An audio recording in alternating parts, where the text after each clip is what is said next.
kader pramencegah anak dari stunting di Puskesmas Tanjung Enim yang akan dilaksanakan tanggal 10 sampai 11 Mei 2023.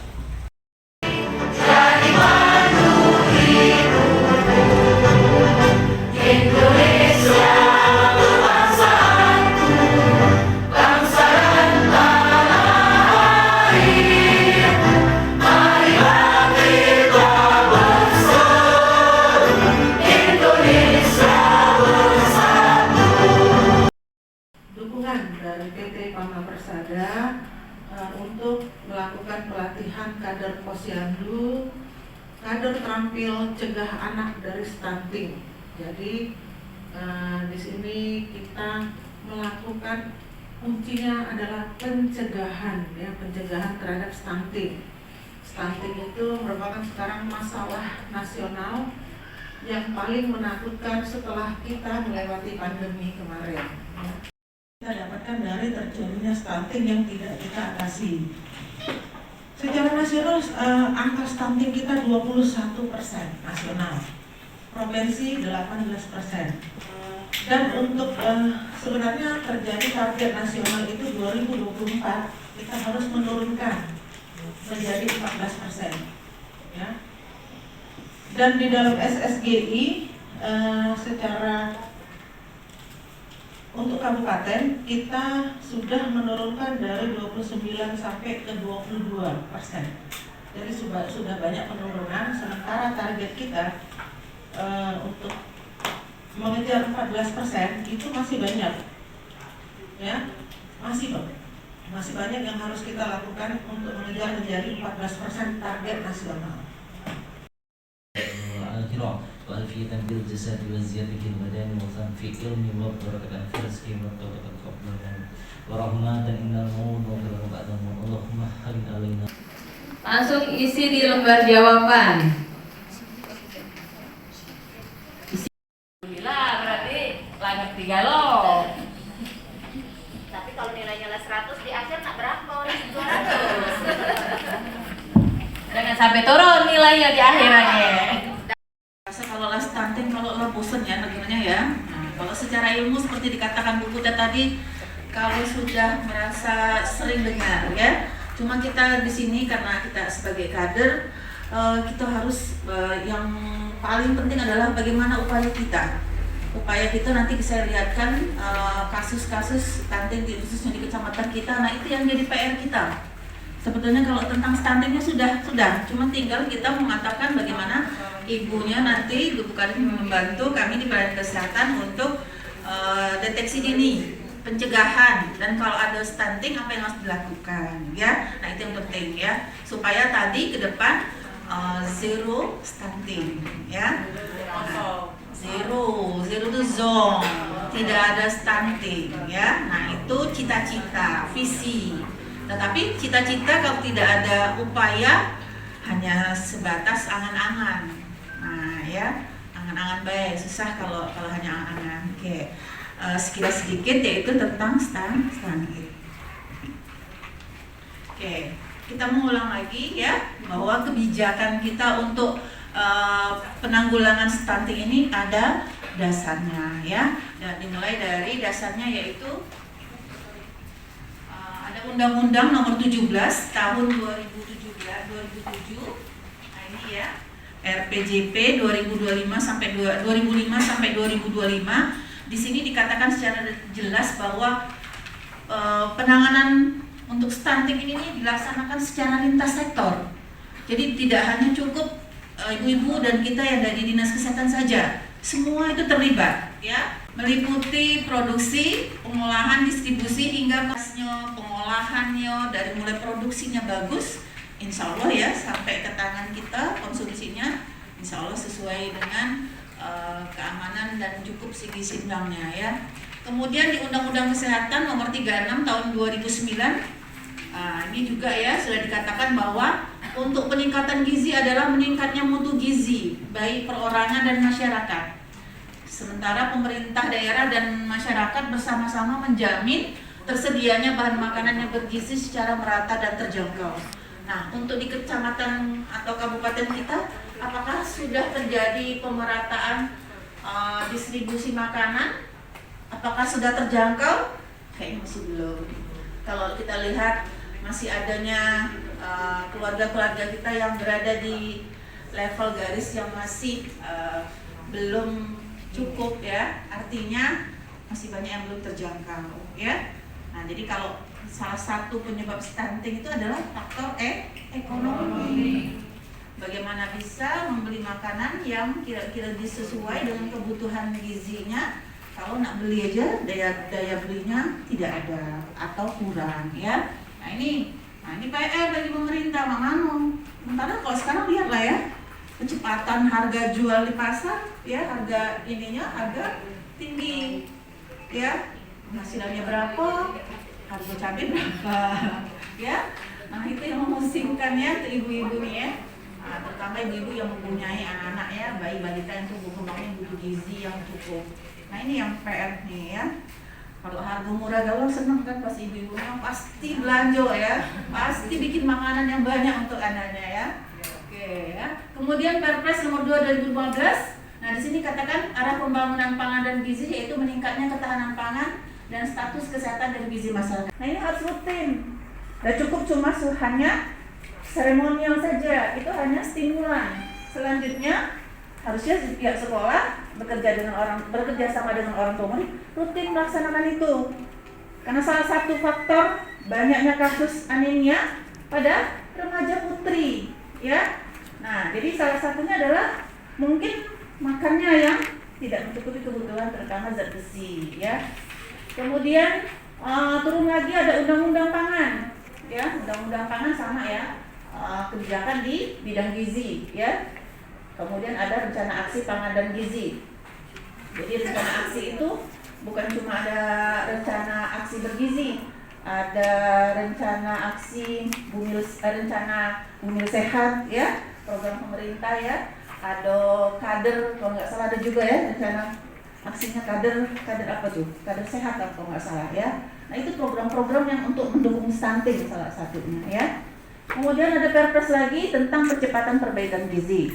Nah ini ada yang terbaru, ada Perpres 72 tahun 2021 untuk percepatan penurunan stunting. Salah satu kegiatan kita sekarang ini adalah dalam rangka upaya itu ya, dimana tujuannya adalah menurunkan prevalensi stunting. Nanti kita lihat ya berapa jumlah kasus stunting ada di kecamatan kita. Kemudian meningkatnya kualitas penyiapan kehidupan berkeluarga, menjamin pemenuhan asupan gizi ya, gizi yang cukup ya. Kemudian bagaimana pola asuh, nanti kita jelaskan bagaimana pola asuh yang kadang-kadang salah yang akhirnya menyebabkan terjadinya stunting. Meningkatnya akses dan kualitas pelayanan kesehatan ya. Akses itu kemudahan untuk mendapatkan pelayanan kesehatan. Bayangkan kalau misalnya jauh, tapi datanya kayaknya kita tidak ada ya di sini ya. Kalau mengatakan kesulitan atau BPJS yang diberikan oleh pemerintah. Jadi tidak ada lagi harusnya yang ngomong tidak punya jaminan kesehatan. Tidak ada lagi yang ngomong tidak berobat karena tidak katik biaya. Ya. Nah, jadi alasan itu harusnya tidak ada lagi. Jadi kita sudah mengurangi poin penyebab stunting tadi dari segi akses pemenuhan pelayanan kesehatan. Nah, tinggal kualitas pelayanan kesehatan. Kualitas pelayanan kesehatan salah satunya mungkin itu tadi kayak posyandu ya, misalnya di puskesmas. Kemudian puskesmas kita sudah menyiapkan sarana prasarana, puskesmas semuanya terakreditasi, memperbaiki gedung-gedung ya dari fasilitas pelayanan kesehatan. Posyandu juga kualitas pelayanan posyandunya itu diperbaiki sesuaikan dengan pelayanan yang sebenarnya. Jadi harus ada 5 meja ya, jadi itu jalan ya. Karena sarananya salah satunya mendapatkan stunting itu tempatnya adalah di posyandu ya. Bayinya sudah datang. Nah, tinggal kita melakukan pemeriksaan ya, pemeriksaan tumbuh kembang, tinggi badan, berat badan, lingkar kepala dan sebagainya. Menggandeng misalnya puskesmas atau mungkin instansi-instansi lain kerjasama dengan perusahaan yang ada di desa atau dengan dana desa ya. Kemudian ada rencana aksi nasional ya. Nah ini bisa ya, ada pendataan keluarga yang berisiko stunting, pendampingan ini dari BKKBN ya biasanya ya, pendampingan caten, surveillance keluarga stunting dan audit kasus stunting. Jadi kalau ada kasus stunting diaudit biar kita tahu sebenarnya penyebabnya apa, gitu ya. Jangan malah ditutup-tutupi, gitu ya. Justru harus digali, dianalisa. Jadi kalau sekarang trennya kalau ada masalah tuh bukannya ditutupi, dibiarkan, gitu ya. Memang harus kita dicarikan solusinya, penyebabnya, biar ketahuan ya. Oke, selanjutnya, nah ini tadi ya untuk regulasi stunting sudah tahu ya, banyak sekali ada dari mulai Perbup kita ya, ada Perbup nomor 27. Di sini yang kelihatan bahwa peran dari pemerintah daerah begitu cukup besar perhatian terhadap penanganan stunting. Ada Perbup, surat edaran, ada SK tim percepatan stunting ya. Kemudian sampai di bawah misalnya kepala desa harus menganggarkan desa masuk ke dalam anggaran dana desa. Itu ada yang karbohidrat, lemak, vitamin, ya, ini protein ya. Nah, karbohidrat itu untuk energi. Tidak cukup tadi yang saya katakan tadi. Nah, kalau otaknya saja sudah tidak berkembang maksimal, sudah bisa dikatakan kan berpengaruh kalau di dalam dia sekolah, dia pasti akan ketinggalan, ya, ketinggalan dalam hal pelajaran, nilai sekolahnya jelek, ya. Nah, kalau misalnya dia tadi kekurangan makronutrien, dia lebih mudah untuk gampang sakit. Kurang karbohidrat, maka kedepannya akan berdampak kepada penyakit-penyakit yang kronis itu, ya. Nah, kalau penyakit tidak menular, kalau trennya sekarang ngomong ke penyakit tidak menular, itu akan cikal bakal kedepannya akan menjadi lebih mudah terjadi. Udah dimulai dari sekarang kita akan melihat ledakan pasien-pasien dengan penyakit kronis, ya. Aku jadinya kita nak pengen ada pemimpin-pemimpin yang pintar-pintar, malah dari luar sana yang masuk. Karena yang anak-anak kita generasi penerusnya nggak ada yang bisa bersaing dalam hal pendidikan, ya. Ngantuk, lesu, tertidur, ya. Nah, itulah kira-kira, ya. Nah, ini. Ya, jadi kita ini melakukan pekerjaan ini untuk ke depan, ya. Sama-sama kita berpikirnya bukan untuk sekarang, ke depan. Insya Allah ini akan menjadi amal jariah untuk ibu sekalian. Ya, kami tunggu Bu, itu kemarin laporannya setiap bulan dilaporkan, ya. Korbannya masih ada Ibu? Masih, ya. Dilaporkan Bu setiap bulan. Itu direkam oleh Pak Faisal sama Pak Joko itunya kegiatan kita. Ya, jangan hanya foto-foto yang disampaikan, tapi hasil laporan harus disampaikan juga ya setiap bulannya. Baik Ibu ya, sesuai dengan materi yang akan saya sampaikan yaitu PMBA. Ada yang tahu PMBA? Ya apa lah ini karena terlalu seringnya disampaikan pemberian makanan pada bayi dan anak. Ya, karena ini kenapa disampaikan? Karena ini ada penyebab ya masalah stunting. Pasti kalau kita bahas kalau pertemuan masalah stunting ini juga bahas masalah PMB. Tenaga kerjanya kurang berpotensi, juga penghasilannya kurang yang menyebabkan kemiskinan ya. Nah, kita PMBA ini fokus pada 1000 hari kehidupan. 1000 hari kehidupan dimulai dari mana? Dari pertama kehamilan ya, dari dinyatakan positif hamil sampai anak umur 2 tahun ya, lanjut sampai anak 2 tahun. Nah ini waktu hamil itu berapa gini? 9 bulan 10 hari. Jadi kalau sudah anak pertumbuhan otak itu sudah sedikit sekali dari umur lewat dari 2 tahun ya. Kecepatan perbaikan gizi yaitu yang fokus pada 1000 hari kehidupan. Nah, ini ada Perpres 42 tahun 2013 ya. Karena stunting ini pengaruh dari 1000 hari kehidupan tadi ya, PMBA tadi 1000 hari kehidupan. Jadi pada ibu hamil harus dikasih EP atau tablet tambah darah Di atas alis. Jangan jauh dari alis. ada di sini, di poni-poni di sini. Punya maksud kan? Sudah itu di atas telinga. Nah benar, jadi di atas agi. Ini deh. Ya. Ini alasnya, alas tuh, yang ujung tidak tergulung karena tadi bergerak. Sampai ya, ini kalau memang nak dipakai, kiri kanan harus diselasi ya, biar tak bergerak. Letakkan anak pada tikar dan pastikan kepala anak menempel pada pembatas yang atasnya ya, yang ada tulisan apa tuh? Aku tumbuh tinggi dan cerdas. Itu kan rantong, jadi itu untuk kepala. Semua yang rata, semua yang tetap, semua yang mantap itu untuk kepala. Nah, terus letakkan anak sesuai dengan jenis kelamin. Yang kalau kita ini kan ada laki-laki, ada perempuan. Dia ada kelompok-kelompok umurnya tuh, ada angka-angkanya tuh. Body fat tester itu pengukur lemak tubuh. Pengukur lemak. Coba-coba lah ibu agak cepet perutnya.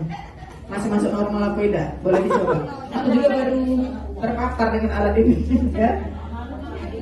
Oke, belum. Tidak jadi.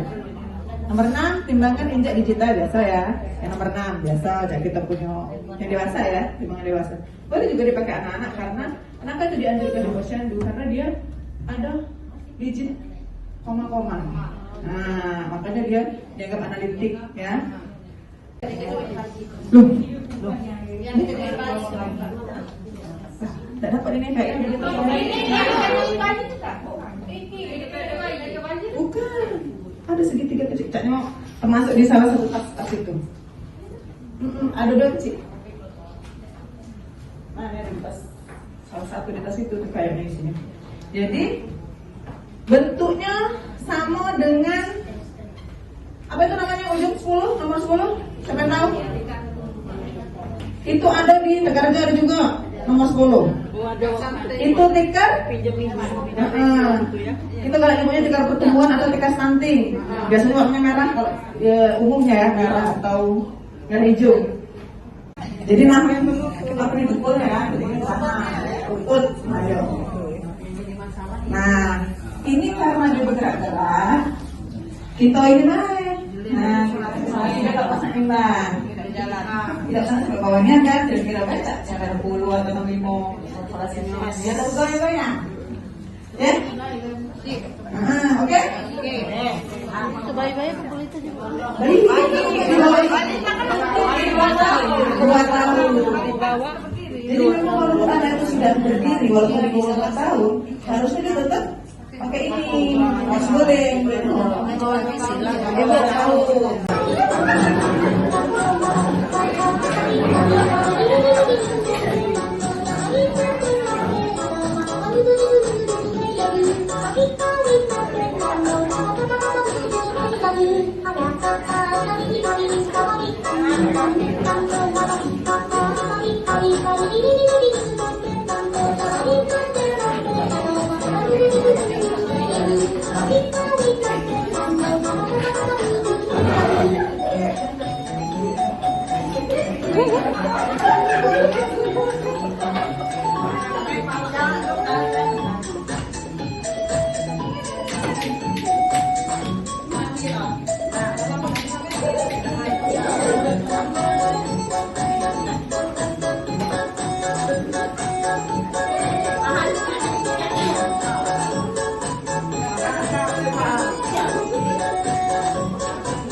kotak-kotak, ya. Nah ini kalau di buku KIK yang lama, dia terbagi umur, ini umur 1 bulan. Ya, pernah ya Bu ya, memang sering ya, tapi tidak seluruhnya oleh karena kegiatan ini biasanya yang ada kelas ibu balita, kita cuma 21 kelas ibu balita, belum semuanya, tapi insya Allah nanti mempunyai kelas ibu balita. Nah ini harus dideteksi Bu ya, ibu-ibu yang di sini harus dideteksi perkembangan anaknya. Ini umur 1 bulan, anak umur 1 bulan itu kegiatan kita merangsang anak umur balita 0 sampai 6 tahun. Merangsang pertumbuhan dan perkembangannya ya. Jadi biar kita tahu ada tidak masalah tumbuh kembangnya. Stimulasi itu apa yang Bu yang distimulasi? Yang kita lakukan stimulasi itu ya gerak kasar. Gerak kasar anak, gerak halus anak, bicara bahasa, dan sosial kemandirian. Kalau gerak kasar contohnya Bu tahu? Berlari, melompat, menendang itu gerak kasar Bu ya. Nah, berjalan itu gerak kasar. Selain gerak kasar juga gerak halus. Gerak halus Bu, melangkah, bisa menulis, menjimpit Bu ya. Nah, menjimpit itu Bu, itu kalau anak bayi yang menjimpit itu dia banyak yang gini. Satu arah tangan, arah mata ke benda-benda kecil, sama pikirannya ya. Jadi kalau anak bayi dia harus bisa menjimpit mengambil benda-benda kecil. Menulis itu gerak halus ya Bu ya. Selain gerak kasar, gerak halus, bicara bahasa. Bicara bahasa itu ngomong Bu ya, melatih dia ngomong. Umur 2 tahun anak harus bisa ngomong. Gerak kasar, gerak halus, bicara bahasa, sosial kemandirian. Sosial kemandirian itu dia bergaul dengan kawan-kawannya. Anak yang bagus dia tidak malu. Kalau misalnya ketemu kawan dia tidak malu ya Bu ya. Dia bergaul dengan kawan-kawannya. Tapi anak yang bermasalah sosial kemandirian dia tidak kalah, nempel dengan ibunya, itu masalahnya Bu ya. Karena kita lakukan, kita lakukan stimulasi untuk jalan. Misalnya dia bermasalahnya tumbuh kembangnya, misalnya idiot atau hiperaktif, bisa Ibu langsung rujuk ke sini. Kader Desa Tegalrejo atas nama siapa ya? Tegalrejo. Atas nama Ninis Fitriani dari Tegalrejo SMK 14 kepada Ibu Ninis. Silakan. Nilai tertinggi untuk pretest ini ya. Jadi kalau ada tinggi di pretest ini pas proses jangan turun. Ibu kampus benar dikit. Ibu Puji silakan. Ya selamat pada Ibu Ninis.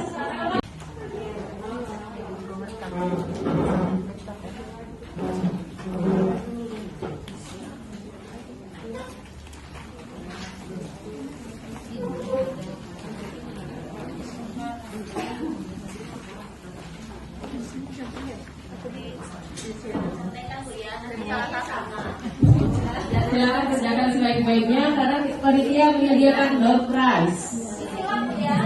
Isinya disilang. Ya. Pilihlah jawaban yang paling benar menurut Ibu Bapak sekalian.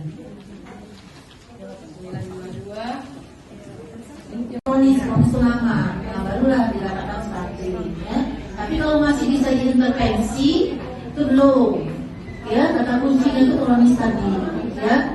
Nah, jadi kalau makanya ketemu anak yang DGM, itu cepat-cepat kita perbaiki, kita lapori, ya, lapor, kemudian mana yang bisa kita intervensi. Permasalahannya DGM-nya dari mana? Apakah dari faktor ini, dari faktor ekonomi dari faktor mungkin daya beli, dari faktor kesehatan ya, atau mungkin dari sanitasinya, ya. Nah itu yang diperbaiki dulu. Jangan sampai nanti ketika dia sudah terus menerus, nah jadi permanen yang susah.